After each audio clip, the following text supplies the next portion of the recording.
Я хоть россиянка, но я здесь живу давно.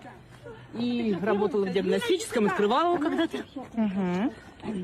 Давай, читай стих. У меня внучка приходит и говорит: баба, задали стихотворение про Казахстан, я нигде не найду, завтра двойку получу. Я говорю: дитя мое, ложись спать, утро вечера мудренее. За что люблю я Казахстан? За степи, маки, Туркестан, за синие горы, быстрые реки, за дружбу народов, связавши навеки, за Дастархан, где много блюд, за шубат, что нам дает верблюд, чай, козы, карта, жая, все это родина моя. Под мирным небом Казахстана живем мы дружной семьей. Вот вырасту, большой я стану, и пользы принесу с лихвой. Казах, уйгур, кореец, русский, братья мы навеки. И на всех под мирным небом Казахстан приветен. Алматы – чудесный город. Такого в мире больше нет. Любимый город, будь же молод на много-много-много лет.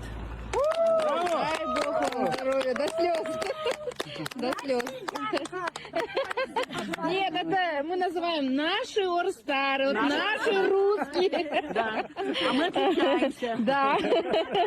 Дай Бог вам здоровья, долголетия. Ага. Она подметила, а мы отличаемся. Это